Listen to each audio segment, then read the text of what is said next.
கிறிஸ்துவுக்குள் பிரியமானவர்களே, இந்த ஆசீர்வதிக்கப்பட்ட ஜூலை மாதம் 30ஆம் நாளிலும் தினமொரு இறைவாக்கின் வழியாக உங்கள் ஒவ்வொருவரையும் சந்திப்பதில் மிக்க மகிழ்ச்சி. இன்றும் கூட நாம் தியானிக்க இருக்கிற வார்த்தை எசேக்கியேல் 36ஆம் அதிகாரம் 29ஆம் வசனம். உங்கள் மேல் பஞ்சம் வரவிடேன். ஆமேன். கிறிஸ்துவுக்குள் பிரியமானவர்களே, நம்மிலே பல பேருக்கு நல்ல வேலை இருக்கும், நல்ல தொழில் இருக்கும். ஆனால் நாம் சம்பாதிக்கிற பணம், சம்பாதிக்கிற சொத்து எதுவுமே நம்மிடம் நிலைத்து நிற்காது. அதன் வழியாக நமக்கு ஒரு நிம்மதி இருக்காது.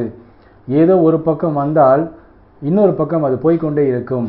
இப்படியாகத்தான் பல பேருக்கு உடலிலே ஏதோ ஒரு உபாதை இருந்து கொண்டே இருக்கும், பலவீனம் இருந்து கொண்டே இருக்கும்.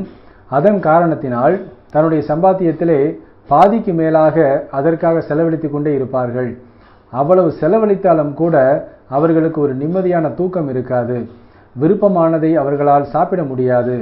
ஆம் கிறிஸ்துவுக்குள் பிரியமானவர்களே, இது போன்ற ஏதோ ஒரு பற்றாக்குறையிலே இதுநாள் வரை வாழ்ந்து கொண்டிருந்த அன்பு சகோதர சகோதரிகளுக்கு நம் ஆண்டவராக இயேசு கிறிஸ்து இன்று வாக்கு கொடுக்கிறார், இனிமேல் உங்களுக்கு பஞ்சம் வராது.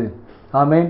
அப்படியானால் இனி நாம் சிறிது உழைத்தாலும் அந்த உழைப்புக்கேற்ற பலனை 100 மடங்கு நம் கரங்களிலே கடவுள் கொடுக்க போகிறார்.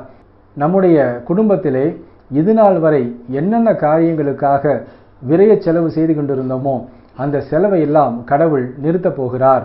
இதுநாள் வரை கடன் வாங்கி கொண்டிருந்த நம்மை கடன் கொடுக்கிறவர்களாக கடவுள் மாற்றப் போகிறார்.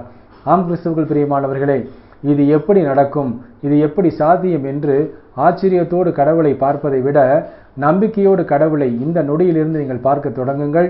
அந்த நம்பிக்கையின்படியாகவே கடவுள் ஒரு மிகப்பெரிய மாற்றத்தை உங்கள் குடும்பத்திலே, உங்கள் வாழ்க்கையிலே, நீங்கள் செய்யும் தொழிலிலே, வேலையிலே இந்த நொடி முதல் கொடுத்து ஆசீர்வதிப்பார்.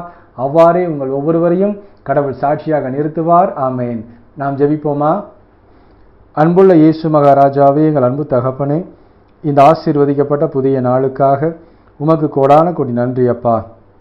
இந்த நாளிலும் நாங்கள் பெற்றுக்கொண்ட இந்த வாக்கின்படியாகவே இதுநாள் வரை நாங்கள் எந்தெந்த காரியங்களிலே பஞ்சத்தை அனுபவித்தோமோ அந்த எல்லா காரியங்களிலிருந்தும் இன்று எங்களுக்கு விடுதலை கொடுத்ததற்காக உமக்கு கோடான கோடி நன்றி அப்பா. இந்த நாளிலும் தன்னுடைய பிறந்த நாள் மற்றும் திருமண நாளை கொண்டாடும் அது பிள்ளைகள் ஒவ்வொருவரையும் தகப்பன் நிறைவாய் ஆசீர்வதித்து எல்லா நன்மைகளினாலும் நிரப்பிட அர்ப்பணித்து ஜெபிக்கிறோம். இயேசு கிறிஸ்துவின் விலையேறப்பட்ட நாமத்திலே ஜெபிக்கிறோம் எங்கள் ஜீவனுள்ள நல்ல பிதாவே. ஆமேன். கிறிஸ்துவுக்குள் பிரியமானவர்களே, இன்று நாம் பெற்றுக்கொண்ட வாக்கின்படியாகவே கடவுள் ஒரு பெரிய மாற்றத்தை, அற்புதத்தை இன்று நம்முடைய கரங்களிலே கொடுத்து விட்டார். அதிலே அப்படியே நம்புவோம். அந்த காரியத்தின்படியாகவே இன்று முதல் நம்மை சாட்சியாக நிறுத்துவார். ஆமேன். God bless you.